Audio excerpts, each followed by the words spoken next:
Welcome to the Manifestation and Money Podcast, Ash. Thank you so much. I'm really excited to be here.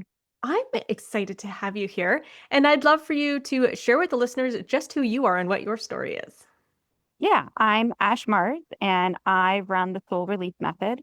And my story is kind of long and winding, and there's so many facets to it. So, Jen, I'm going to invite you to just ask me, what parts of my story do you think would be helpful for your audience to hear?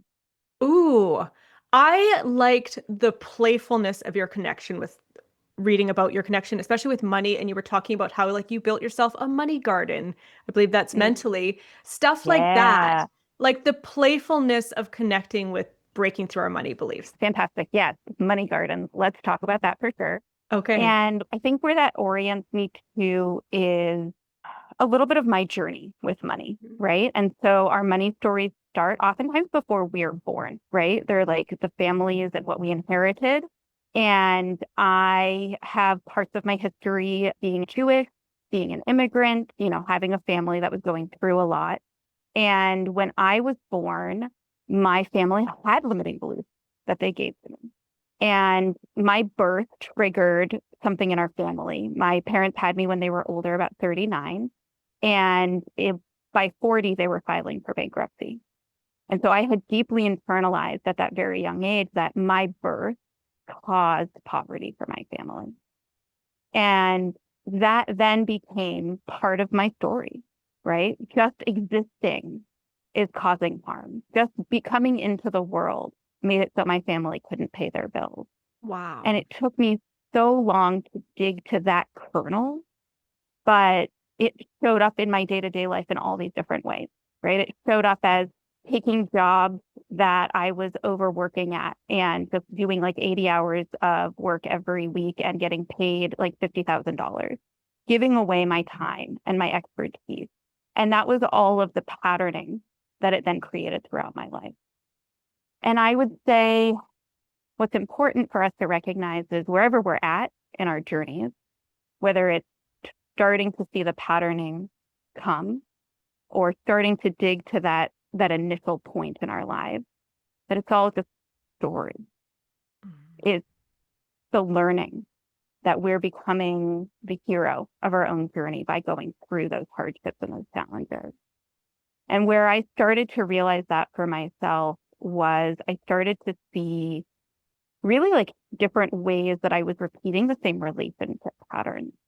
I had been in a marriage that my husband, very like narcissistic abuse, a lot of like verbal kinds of things, and telling myself that this was all I was worthy of, that this was the only place that I was ever going to receive love was from somebody like this. When I finally gained the strength to leave, I then repeated those patterns in my job. And when I was at work, I was working as a teacher and it was the same thing. It was like, I'm in it for the kids. I'm here to help other people. I have such a big heart that I'm just opening and giving away.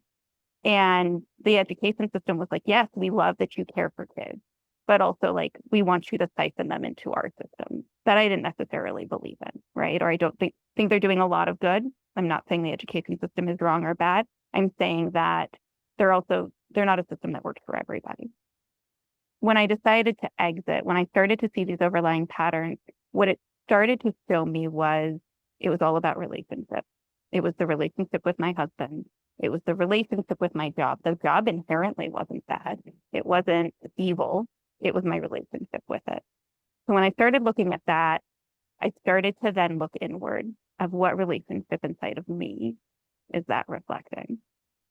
And that's when the real fun started. That's when the real playfulness began because it started to become getting to know myself again, getting to connect with that heart space again, opening up into that heart space garden and creating that. And I know you started with what sparked your interest in interviewing me was the joy. And I just told you a very, very sad story. But I think part of all of the ups and downs, it led me to be able to create that joy. So I'll Mhm. pause there because that was a lot of me monologuing. Yeah. No, that's great. And I love that because, yeah, it's true. The story that you're talking about is also the reality that we're living, right? So by you seeing that you have the power to change your story and change the narrative moving forward, you are able to take yourself from that heavy, heavy, almost like guilt and shame you were carrying about your existence in this world Yeah. into this more playful space. You are now controlling the narrative. So, can you walk us through like some things that you did to help bring yourself from those deeper, darker thoughts and places and Yeah. shaping that relationship? What I started to do was therapy work and then also meditation work. And this meditation that I was taught is all about connecting with the heart space. And that's where the real playfulness started to happen. It was starting to access from therapeutic mind, kind of like that subconscious layer, right? All of the things I had thought I believed about myself, all of the story that I was telling myself, I was able to say, oh, that's just me as the author of my story, writing down that I was the victim. That's just me as the author of my story saying, oh, in the end, Ash got divorced and was like $20,000 in debt. That was all me saying, oh, but that's where the story ended, the darkest moment. Instead of being like, oh, I can keep writing. I can keep saying, like, oh, I hit that debt, but I was able to recover. This was the resiliency that I found. This was the lesson that I learned. And the meditation helped with the layers that were beneath the story because when I was still stuck in the story, I couldn't rewrite it. So the meditation helped with that. Would you be okay if I did a little bit of a mini guided version Sure. for your audience? Yeah, Okay. absolutely. Obviously, if anybody's listening and you're driving or operating machinery or something that you should not be listening to meditation, then pause it and come back to this later. But yes, I would love for you to share that. Cool. So if you are listening along with me, you just go ahead and take a big, deep collective breath in and out and come into the comfort of your seat where you're standing, your feet rooted on the ground if you're walking. So be present here with your body and know that wherever you're touching the ground, you are being supported and you are always wrapped in that support. The earth is always there to meet you in your chair, to hold your feet up from the ground, and that is always around you. And as we build an awareness of this safety, I want you to bring your attention now to that heart.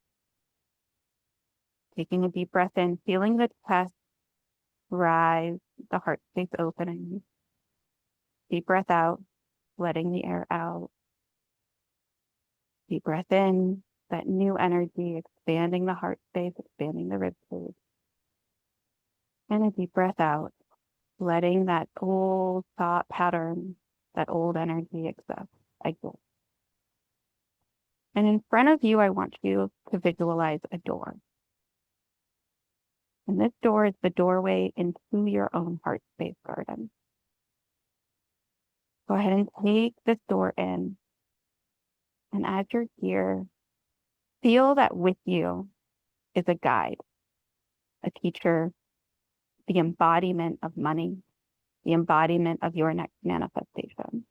And they're going to guide you into this heart space. They will be your guide once you enter the doorway. Together, we want to push that door open and walk into your heart space garden. Feel the garden expand around you.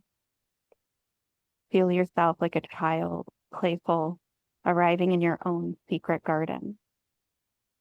Flowers appearing around you, dirt to build sandcastles in. And let your inner child just play. For the space of 3 breaths, let yourself play.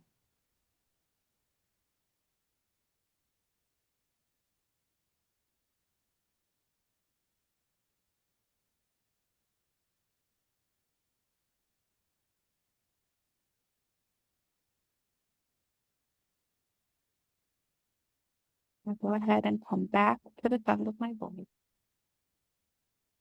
Back to your guide, here in your heart space with you. Give them some gratitude for being your guide and connecting you with that inner child energy. Come back to the doorway to your heart space. back to the breath of this room. And then when you are ready and your audience is ready, you can go ahead and open your eyes and come back. So this is the kind of tool set that I use. And it's helpful for moving beyond where a lot of the conversation is right now in money and manifestation, which is mindset and money mantras, and really shifting into an inner self and an inner connection. So yeah, I'll pause there. Yeah, by doing something like that, and very good point there about manifestation and the doing part of it, because oftentimes people get blocked in their manifestations because their internal is chaos. So by doing a meditation like that, you are allowing yourself to feel safe. And oftentimes when you're coming from a place you feel safe, you're not scrambling, you're not panicking, you're not making decisions in the moment just because you're running around in the 9 to 5 grind, just doing all the things. If you do a grounded meditation like that, your body is feeling safe. You have this new vibration to then get intentional about what you want and have the capacity to be able to move towards what you want. Yeah, exactly, exactly. And when I was first taught this meditation, when I entered into that heart space, it was the chaos to exactly your point. And it was like, oh, there's this darkness and weeds and, thorny things inside of this space. And when I became the gardener and started clearing it, it started to open that space, right, to clear the field. And that led to wiring my body for safety all the way through, subconscious layers, nervous system. And then that changes the way that I talk, the way that I move, the way that I interact in the world. And that to me is that point of manifestation. Mm-hmm. We oftentimes are outwardly speaking, right? Someone just come and let me win the lotto. Someone just come and like give me money. But then it started to become internal of, no, I'm clear, I'm calm, I'm relaxed. And then opportunities started to open because of how I was able to show up in those rooms and continue to be the author of my own story. Mm-hmm. I like that because when you can go deep within and connect with what you want, you, for example, talking about money on the podcast, we talk about money. And oftentimes, when you talk to people and get clear about what they want to do with the money, it's not like they want these, they might say at the beginning, oh, I want millions of dollars. But then when you get down to it, no, they just want to be able to pay their bills every month. They want the security of paying their bills every month so that they have a roof over their heads and can afford the foods that they want. They don't want these grand things. They might want to go on adventures with their kids. It doesn't necessarily mean they want to hop on an airplane and travel all day just to get to a hotel. Maybe at the end of the day, if they want that connection with their kids, it's actually we're going to the park several times a week. There's so many ways to get the thing that you want that is not necessarily connected to money Mm-hmm. when we really go deep inside and figure out what we actually want. Mm-hmm. Can you say it louder for the people in the back? That was so good. Yeah. Oh, I love that. Maybe I'll have to try that one for my kids. I'm like, you know what? Maybe I need to say this louder for you. And you brought up a good question too in your show notes here. And you said you want to talk about what if you're not blocked, but your body is just bracing?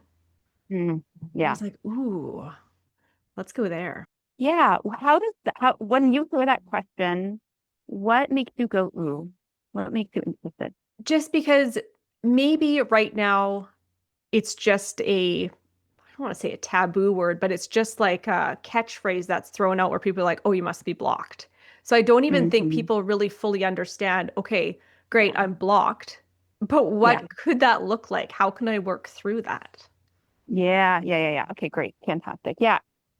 I think with block, because I've done a lot of energy work with people, and people oftentimes come into the energy space and they're like, oh, I have blocked energies, right? I've got something blocking me from manifesting, from something coming into my life.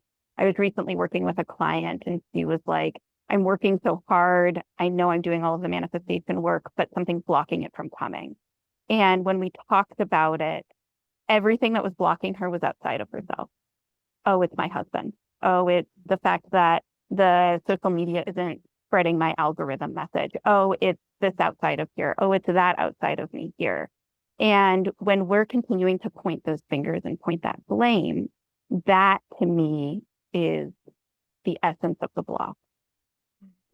And I know that that's a really hard truth to sit with, but every time we point the one finger out, we have three coming back at us. And those three fingers pointing back at us are the things that we're not looking at that are actually ours to own. And that's real hard and deep, but the simple form of it is when we step into being the author. What other people are doing, it doesn't matter. It doesn't matter at all because we're writing our own story. So it's not the algorithm. It's not your husband. It's not, I started too late in life. It's none of that story you're telling yourself. All of those things gave you every tool you needed to create your most wealthy and abundant timeline. Mm-hmm. They made you who you are. They're the gift of being alive in this world, in this moment. Yeah. And being alive in this world in this moment is your chance to continue your story. How do Yeah. you move Mm, from that point into mm, the thing you want? How do you set the yeah. intention for the things you want to create and move yourself towards them? So there's No. power when you, like, Yes. I've never thought about it before, but when you literally look at the visual of pointing out, those other three fingers are pointing back at you.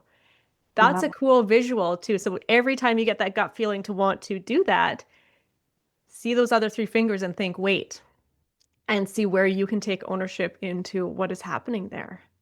Yeah. Super Oh, powerful. yeah. Yeah. Now I have to ask you, what is your biggest piece of advice that you'd have for someone just to go out there and create a life they love? Connect with joy in small ways. I've been in some real dark places in my life. And sometimes all the joy I could hang on to was a single breath.